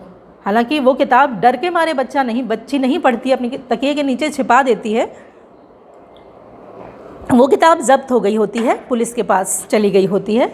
जब वो बच्चा चचा के पास लाइब्रेरी में बैठा होता है तो चचा से पूछता है आपके पास मौत की किताब है?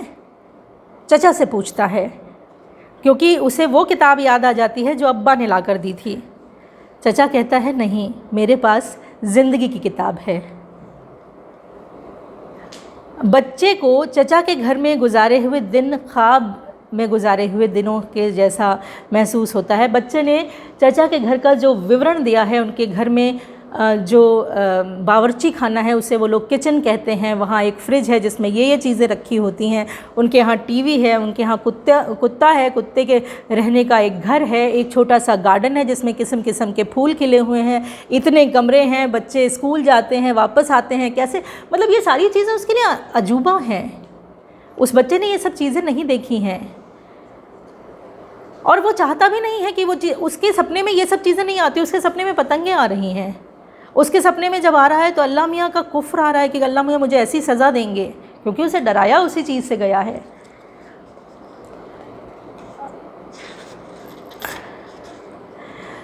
इस बीच क्या होता है कि उसके चचा जान को भी पहले लकवा हो जाता है और फिर उसके बाद उसके चचा का भी इंतकाल हो जाता है।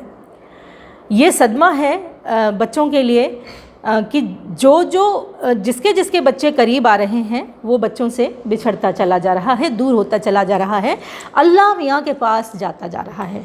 ये अल्लाह मियाँ का ही कारखाना है, अल्लाह मियाँ ने ही सब कुछ बनाया है, अल्लाह मियाँ ही संग और साथ दे रहे हैं और वो वापस ले रहे हैं। जो कितमीर है, चूँकि जिब्रान का चचा के घर में कोई नहीं है, तो जो कितमीर है उसके साथ बड़ा अच्छा रिलेशन डेवलप हो गया है इसका। चचा के जाने के बाद कितमीर भी पहले उदास रहने लगा है और उसके बाद उसकी भी डेथ हो गई है।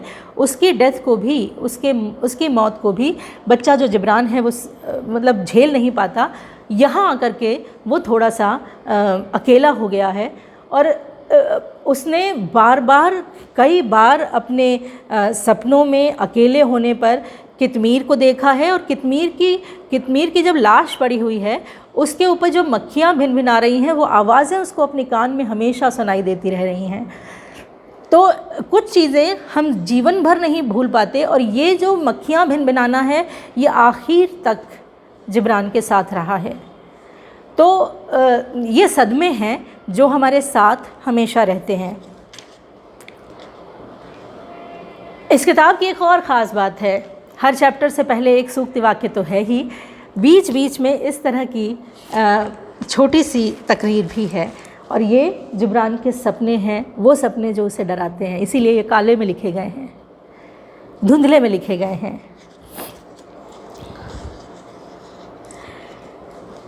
जैसा कि होता है, जो धार्मिक स्थान होते हैं जैसे मस्जिद है, वहाँ अज़ान देने के लिए यदि जो वहाँ के मौलवी साहब है यदि कहीं चले गए हैं तो किसी और को मौका दिया जाएगा कि अब आप अज़ान पढ़िए।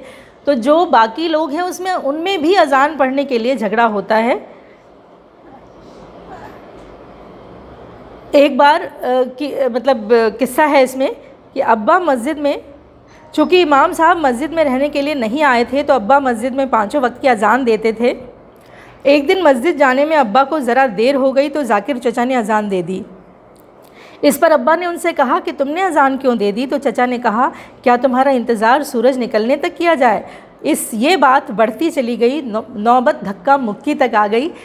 ये लंबा चला है किस्सा, लेकिन इससे ये समझ में आता है कि ये जो छोटे छोटे ओहदे हैं ना, इसे पाने के लिए, जो किस्सा कुर्सी का जिसको कह सकते हैं हम, कि छोटे छोटे ओहदे पाने के लिए हम कितनी जद्दोजहद करते हैं, चाहे हम दुनियावी तालीम हासिल कर लें या दीनी तामील हासिल कर लें, लेकिन जो इंसान की फितरत है हम किसी तरह से नहीं बदल सकते।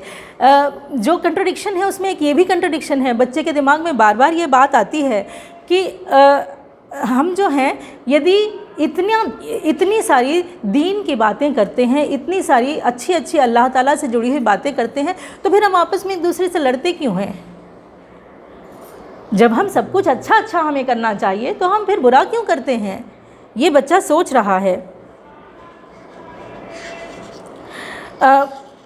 अज़ान के वक्त कुत्ते हू करने लगते थे, तो जो अब्बा हैं वो एक लकड़ी लेके उन्हें मारने चलते हैं। लकड़ी 2 टुकड़ों में हो जाती है। वो लकड़ी भी पलंग की पाटी थी, तो अम्मा गुस्सा होती है कि क्या इतना गुस्सा करने की ज़रूरत थी, पाटी ही तोड़ डाली तुमने, वो ये करना था, उससे ये करना था। तो पिता फिर गुस्सा करते हैं। अम्मा कहती है कि भला बेज़ुबान जानवरों से क्या उलझना, और फिर वो भी तो अल्लाह की ही मखलूक हैं, उनके दिलों का हाल तो अल्लाह ही जानता है, हो सकता है वो भी इबादत कर रहे हों। अब पिता कहते हैं ला हौल वला कुव्वता। अब्बा ने कहा कि तुम जहालत की बातें न किया करो, नापाक जानवर नऊजु बिल्लाह तुम्हारे पाकिस्तान में करते होंगे। अम्मा ने कहा आप हर बात में पाकिस्तान की टांग क्यों खींच लेते हैं? अब हिंदुस्तान पाकिस्तान वहाँ भी है, हमारे बीच में ही नहीं है। अम्मी अब्बा में भी है। अब चचा जान की भी डेथ हो चुकी है, कितमीर भी चला गया है। कितमीर के जाने के बाद जिब्रान एकदम अकेला हो गया है।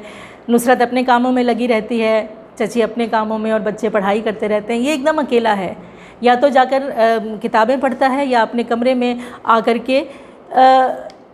एक छोटा सा किस्सा है, थोड़ा सा और समय लूँगी आपका।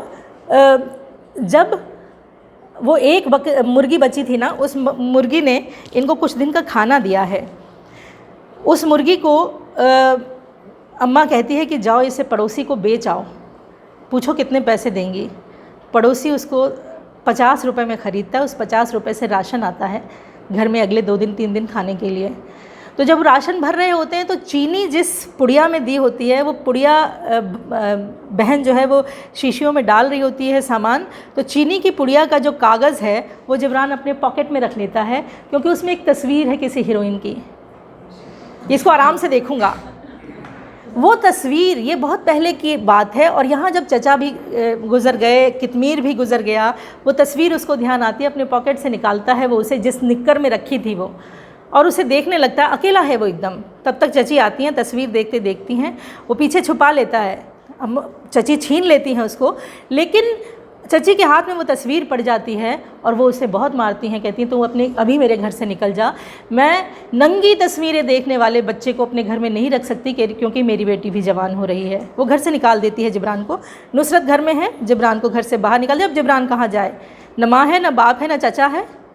रुखसाना खाला के घर जाता है तो उसे लगता है ये सब चीज़ें बतानी पड़ेंगी रुखसाना खाला को कि मुझे घर से क्यों निकाला गया।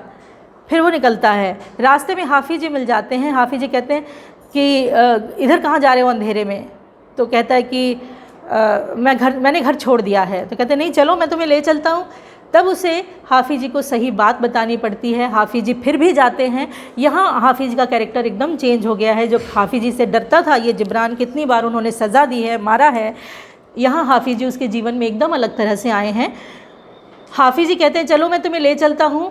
माँ चची के पास ले जाते हैं। चची फिर वही जवाब देती है मैं इसे अपने घर में नहीं रख सकती। हाफिज जी उसको मदरसे में ले आए हैं और मदरसे में रखते हैं उसको, पूरी उसकी केयर करते हैं, खाना पीना जो खुद खाते हैं वो देते हैं। बकरी जो है, जो मैं कह रही हूँ एक कैरेक्टर है, बकरी को चराने का काम उसको मिलता है। बकरी चराने का काम करना चाहता है, ये खुशी से करता है क्योंकि बकरी उसकी दोस्त बन गई है। उसे लगता है बकरी उसकी बातें समझती है। वो कुछ पूछता है उससे तो वो में या टे या जो कुछ भी वो बोल रही है वो उसको अपना अर्थ उसका खुद ही समझ ले रहा है कि हाँ उसने ये जवाब दिया बकरी ने। तो बकरी भी उसकी दोस्त हो गई है। और बकरी को चराने वो ले जाता है पीछे के रास्ते से, आगे के रास्ते से ले जाएगा तो लोग देखेंगे, पिता के बारे में सवाल करेंगे और अच्छा तुम कहाँ से कहाँ पहुँच गए, इस तरह की बातें करेंगे। तो वो उसको अच्छा नहीं लगता, वो पीछे के रास्ते से खेतों में चराने लेके जाता है। वहाँ एक किस्सा है, एक हिंदू व्यक्ति है राम सेवक, वहाँ वो गाय भी चराने को लेकर आता है। ये किस्सा ज़रूर पढ़ना चाहिए कि राम सेवक को देखकर इसे खुशी होती है। क्यों खुशी होती है? क्योंकि वहाँ वो अकेला है जंगल में। उसे ये समझ में आता है कि कहीं, चूँकि हाफिज जी ने डरा कर भेजा कि कहीं बकरी को भेड़िया न उठा ले जाए, ये ध्यान रखना। भेड़िए से डर रहा है वो। अब राम सेवक वहाँ अपनी गाय चराने लेकर आए तो 1 से 2 हुए, तो उसे ये थोड़ा सा डर जो है उसका ख़त्म होता है। राम सेवक के आने से उसे बड़ी खुशी हुई। उसके आने से भेड़िए का डर भी नहीं लग रहा था। वो गाय को घास की तरफ से हाँक कर मेरे पास आया और कहने लगा तुम बकरी चराने यहाँ आते हो? इसी में एक जगह आता है, ये दोनों आपस में बात करते हैं, एक दूसरे का डर ख़त्म होता है। इसी में एक जगह आता है कि ये दोनों खेल रहे हैं, फिर ये होता है कि अब चलते हैं, कल खेलेंगे। कुछ देर तक ऊटपटांग बातें करने के बाद राम सेवक ने मेरी बकरी की तरफ देखते हुए पूछा क्या तुम्हारी बकरी मुसलमान है? मैंने कहा क्या तुम बेवकूफ़ हो, बकरी भी कहीं हिंदू और मुसलमान होती है? राम सेवक ने कहा अगर मुसलमान नहीं है तो फिर इसके दाढ़ी क्यों है? मैंने कहा अगर तुम्हारी गाय के तिलक लगा दिए जाए तो क्या वो हिंदू हो जाएगी? तो राम सेवक कहता है गाय तो हिंदू ही होती है, इसीलिए हम लोग उसे गौ माता कहते हैं। तुम लोग कहते होगे जानवर तो बस जानवर होते हैं। अब यहाँ पर इसी बात को लेकर के दोनों झगड़ा करने लगते हैं, वैसा ही झगड़ा जैसा आम हिंदू मुसलमान आपस में एक दूसरे को चढ़ा चढ़ा के करते हैं। ये इस तरह का झगड़ा इसके बाद हुआ करता है। ये जो छोटा सा किस्सा है, ये पढ़ के मैं बहुत देर तक इस किताब को लेकर बैठी रही और मैं सोचती रही कि ये बच्चे के दिल की बात है, ये हम सब के अंदर भी तो है, हम भी तो इसी तरह सोचते हैं। वो शायद वो बच्चा अभी तक हमारे अंदर का बड़ा नहीं, हम बड़े नहीं कर पाते हैं अपने आप को। बहुत सारी जगहों पर हम बचपने करते हैं और सोचते हैं हम तो बहुत बड़े हो चुके हैं और ज़िद पाल लेते हैं।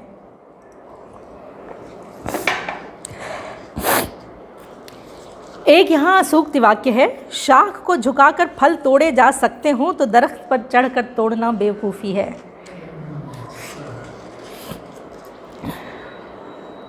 बकरी का एक छोटा सा 4 लाइन पढ़ के सुनाऊंगी। पहले मैं सुनाती हूँ, फिर आप बताइएगा आपको ध्यान में क्या आया। है बकरी है। उसमें एक ख़राबी ये है कि पेट भरा हुआ हो तब भी उसकी नीयत नहीं भरती, और जब तक उसे डर न लगने लगे घास और दरख्त पौधों की तरफ लपकती रहती है। किसी किसी वक्त तो डरती भी जाती है और चरती भी रहती है। उसके पास खाने के अलावा और कोई काम नहीं है। ये कितना बड़ा सटायर है, कितनी बड़ी आयरनी है। मेरे ख़्याल से आप समझ गए हैं इशारा कहाँ है। रवानगी है, किस्से की रवानगी में ये चीज़ आई है, लेकिन साथ में एक ऐसी नज़र भी उन्होंने हमें दी है लेखक ने कि हम दुनिया को किस तरह से देखते हैं। अम्मा की कब्र है, चचा की कब्र है, पास पास में है। उस पर जिब्रान चाहता है कि कतबे लगा दिए जाएं। कतबे मतलब कुछ तहरीरें लिखी होती हैं कागज़ की गत्ते की फट्टियों पर या लकड़ी की फट्टियों पर या पत्थर की पट्टियों पर, तो वो चाहता है कि लगाई जाएं जैसे बड़े लोगों की उसमें रहती हैं। वो अपने आप ही फट्टियाँ काटता है, कोयले से लिखता है और उस पर तहरीरें लिख के चचा की और माँ की कब्र पर लगा देता है। और यहाँ पर एक आयरनी ये है कि हाफिज़ जी कहते हैं कि अगर तुम कोई बात उन तक पहुंचाना चाहते हो तो उनकी बख्शीश के लिए फ़ातिहा और कुरान पढ़ो, ये कतबे लगाने से कुछ नहीं होगा। एक और चीज़ जो एक सूक्ति वाक़े के तौर पर आई है यहाँ, ये ना समझ लेना कि अगर तुम्हारे घर में कोई मर गया है तो किसी के घर में शादियाने नहीं बजेंगे। ये जो सूक्ति वाक़या आया है ये तब आया है जब जिब्रान की माँ मर गई है। वहाँ पर जो भी दुआ पढ़ी जाती होगी वो पढ़ने के बाद जो मौलवी होते हैं वहाँ से निकलकर मोहल्ले में एक शादी है, वहाँ निकाह पढ़वाने जाते हैं। और मैयत से उठकर ये अपने घर आए हैं और शादी के तुरंत ढोल ताशे और आतिशबाजियाँ सुनाई देने लगती हैं। इन्हें ख़राब लगता है। उस समय लेखक ने ये सूक्ति वाक्य कहा है। बकरी की बात यहाँ पर मैं कह रही थी, कतबे की बात हो रही थी, तो एक सूक्ति वाक्य है, कब्र के कतबे पर अच्छी अच्छी बातें लिख देने से मुर्दे के अमाल अच्छे नहीं हो जाते। एक और मज़ाहिया सी चीज़ है, कुछ आखिरी बातें कहने से पहले ये ज़रूर सुन लीजिए। हाफिज़ जी में एक बड़ी ख़राबी है। हाफिज़ जी के बहुत करीब है ये बच्चा। जब मैं उनके पाँव दबा रहा होता हूँ तो कभी खामोशी से और कभी तेज़ आवाज़ के साथ गैस छोड़ देते हैं। जिस दिन अच्छा खाना आता है ज़्यादा खा लेते हैं, बहुत जल्दी और बदबूदार गैस छोड़ते हैं। आज नुमान के घर से कीमा आया था, खीर भी थी जिसमें कुछ मेवे पड़े हुए थे, इसलिए ज़रा देर के बाद गैस छोड़ रहे थे। मेरा जी मतला रहा था और सांस रोकनी पड़ रही थी। ये गैस भी कितनी बुरी चीज़ है। आदमी सो रहा होता है और बेख्याली में निकल जाती है। एक बार तो मस्जिद में निकल गई थी किसी की। आखिर में कहता है कि अल्लाह मियाँ ने ये गैस बदबूदार क्यों बनाई, खुशबूदार भी तो बना सकता था। तो बच्चे के दिमाग में क्या आ सकता है और कौन किस तरह से ले सकता है वो बच्चा। इस बीच में हाफिज़ जी के घर से ख़त आता है। वो ख़त को पढ़ते हैं और संजीदा हो जाते हैं। किस लिए संजीदा हुए हैं जिब्रान को पता नहीं चलता। फिर हाफिज़ जी एक दिन उसे ख़त लिखवाते हैं और ख़त में लिखवाते समय इसको ये पता चलता है कि हाफिज़ जी के पिता गुज़र गए हैं और हाफिज़ जी भी अपने पिताजी से नाराज़ हैं कि उन्होंने हाफिज़ जी की बहुत कद्र नहीं की। लेकिन वो ये भी कहते हैं कि तुम जो है मेरे निकाह की तैयारी करो, मैं बकरीद के बाद आ जाऊँगा। जब वो हाफिज़ जी लिखवा रहे होते तो सुंदर लिखने और सही हिज्जे बनाने के चक्कर में वो सारी चीज़ें नहीं समझता। लेकिन जब बाद में वो उसको फेयर कर रहा होता है तो उसे समझ में आता है बकरीद के बाद तो ये चले जाएंगे, फिर मैं कहाँ रहूँगा, उसका कोई नहीं है हाफिज़ जी के अलावा। और इसके बाद बकरीद भी आती है। बकरीद की ख़रीदारी कराने के लिए हाफिज़ जी उसको बाज़ार लेके जाते हैं। फिर वही उसको बाल लहराते हुए अच्छे लगते हैं। हाफिज़ जी के पीछे बैठा है, हाफिज़ जी तेज़ साइकिल चला रहे। हाफिज़ जी उसे साइकिल चलाना भी सिखाते हैं। हाफिज़ जी कहते हैं कि तुम क्या मुझे बिठा के चला सकते हो, तो कहते हैं नहीं अभी नहीं, गिर जाऊँगा। हाफिज़ जी उसको बिठा के चलाते हैं। हाफिज़ जी उसको नया कुर्ता पजामा सिलवाते हैं, चप्पलें दिलवाते हैं, गुलाबी रंग का चश्मा दिलवाते हैं, बाल कटवाते हैं। वो चाहता है कि बाल थोड़े लंबे ही रखे जाएं, लेकिन हाफिज़ जी चाहते हैं कि छोटे करवा दिए जाएं। नाई बीच का रास्ता निकालता है, बीच के बाल काटता है। वो चश्मा पहन के देखना चाहता है कि मैं कैसा दिख रहा हूँ। सलमान खान जैसे कुर्ता सिलवाना चाहता है और पहन के देखना चाहता है कि मैं कैसा दिख रहा हूँ। हाफिज़ उससे पूछते हैं क्या बनना चाहते हो, तो कहता है कि मैं टीचर बनना चाहता हूँ। तो हाफिज़ जी फिर कहते हैं पिता तो तुम्हें दीन के रास्ते पर ले जाना चाहते थे, लेकिन तुम मतलब पढ़ाई करने के लिए, जो स्कूल की पढ़ाई है उसके लिए थोड़े बड़े हो गए हो, लेकिन देर बहुत नहीं हुई है, तुम कर सकते हो क्योंकि तुम अब मन लगाकर पढ़ने लगे हो। बकरीद का दिन आता है, जो बकरी है हाफिज़ जी उसको ज़िबह कराने के लिए एक व्यक्ति को ले आए हैं। वो अपनी छुरियाँ तेज़ कर रहा है और जिब्रान का दिल बैठ जाता है। बकरी को मतलब वहाँ पर बकरी का जो वो है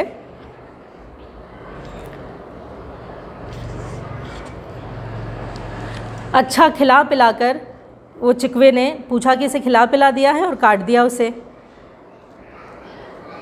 काटने पर ये बकरीद पर कुर्बानी देने की प्रथा होती है, लेकिन उसका बच्चे के दिल पर क्या असर पड़ रहा है। काट तो दिया उस चकवे ने अपनी छुरी से, फिर हाफिज़ जी ने भी अपना हाथ लगाया और जिब्रान से कहा तुम भी हाथ लगाओ। वो बहुत डर रहा है, उसका हाथ कांप रहा है, लेकिन उसने हाथ लगाया। फिर जो उसकी बोटियां हैं वो बांटने के लिए पूरे मोहल्ले में जा रहा है और बोटियां बांटते समय उसको अपनी बकरी का ख़याल आ रहा है और वो बार बार ये सोच रहा है कि मतलब ये वही बकरी थी जिसके साथ में बातें किया करता था। उसका सर काट के रखा हुआ है, वो भी किसी ने हाफिज़ जी से मांगा हुआ है। वो उसकी कान पकड़कर, बहुत अच्छा सीन लिखा हुआ है, बहुत ही खूबसूरत, और आपको ऐसी स्थिति में डाल देगा ये सीन कि आपको लगेगा कि ऐसा किसी बच्चे के साथ ना हो। वो कान पकड़ के बकरी का सर लेकर के जा रहा है, जिसने वो सर हाफिज़ जी से मांगा था उस तक पहुंचाने के लिए। एक कान उसने पकड़ा हुआ है, दूसरा कान जो है वो लेने वाले ने पकड़ कर और उसे ले लिया है। वो वापस दौड़ कर आता है और सो जाता है। उसे बहुत तेज़ बुखार चढ़ता है और वो सपने में देख रहा है कि हाफिज़ जी उजले कपड़े पहनकर और कहीं जा रहे हैं। उन्होंने हाथ में छुरी ले रखी है, बकरी पर बैठ गए हैं और आसमान की तरफ चले गए हैं और उसके कानों में मक्खियाँ भिनभिना रही हैं। अम्मा उसके माथे पर पट्टियाँ कर रही हैं। यहाँ ये किताब ख़त्म हो जाती है। इस किताब को पढ़ने के बाद जिब्रान के आर्थिक, सामाजिक और धार्मिक स्थिति से मैं अभी तक बाहर नहीं निकली हूँ और कुछ दिन और रहना चाहती हूँ इसमें। इससे पहले मैंने ये 2 किताबें और पढ़ी थी जो बच्चों पर आधारित हैं। मैं इन 2 किताबों का जिक्र यहाँ करना चाहूँगी। ये किताब बच्चे की सामाजिक स्थिति पर है, धार्मिक स्थिति पर है, मनोवैज्ञानिक स्थिति पर बिल्कुल भी नहीं है। बच्चा पूरी तरह अपने मन बुद्धि के साथ विद्यमान ज़रूर है। आप इसमें से मनोविज्ञान निकाल लें तो कोई बात नहीं, लेकिन मन्नू भंडारी की आपका बंटी पढ़ी मैंने, तो इसमें बच्चे की मनोवैज्ञानिक स्थिति का पूरा वर्णन है। उसकी भी एक अपनी परिस्थिति है। ये एक अलग किताब है, ये भी एक माइलस्टोन है, ये भी एक माइलस्टोन है। इसके अलावा ये दोनों ही हमारे समाज, हमारे देश में हिंदू और मुस्लिम जो समाज है उनका प्रतिनिधित्व करती हुई किताबें हैं। लेकिन एक तीसरी किताब है तोत्तो चैन। ये तेत्सुको कुरियानागी की किताब है। ये जापान के एक बच्चे की कहानी है। ये बहुत पुरानी किताब है, बहुत पुराने समय की लिखी हुई किताब है और बेस्ट सेलर्स में रही है। जापान के बच्चे की, 1946 में पैदा हुए बच्चे की कहानी हमारे यहाँ से इतनी अलग कैसे है? उस बच्चे को इतनी सुविधाएं कैसे हैं? उसके मन की बात समझने वाले इतने लोग कैसे हैं? ये जानकर हमें लगता है कि हम दुनिया में कितने पीछे हैं। एक बच्चा है जिसके लिए आपने सुना भी होगा ये बात कि एक बच्चा जाने वाला है स्कूल, उसके लिए उस स्टेशन पर एक ट्रेन रुकती है। ऐसा हमारे देश में हो सकता है? शायद नहीं। यदि हम ऐसा देश बना पाएँ तो अपने देश में अच्छे नागरिक बना पाएंगे, क्योंकि हम बच्चों को वो सुविधाएं दे पाएंगे जिनके ना रहते हुए आज हमारे बच्चे बहुत सारी परेशानियों और बहुत सारे कह लीजिए कंट्रडिक्शंस में जीते हैं। उनकी अपब्रिंगिंग अच्छी नहीं होती तो वो एक बेहतर इंसान, हम बेहतर नागरिक नहीं बन पाते। इंसान बन जाते होंगे, बेहतर नागरिक नहीं बन पाते। तो यहाँ पर एक बार फिर मैं धन्यवाद देना चाहूँगी मोहसिन खान जी को और सईद अहमद जी को कि इतनी अच्छी चीज़ हमें उन्होंने पढ़ने को दी। और पवन करण जी का भी धन्यवाद कि इस पुस्तक को, हालांकि मैं सेकंड चॉइस थी, लेकिन मैं मुझे इस किताब को पढ़ने के लिए कहा। मुझे उम्मीद है कि इसकी कुछ बातें मैं आप तक पहुंचा पाई होंगी। धन्यवाद।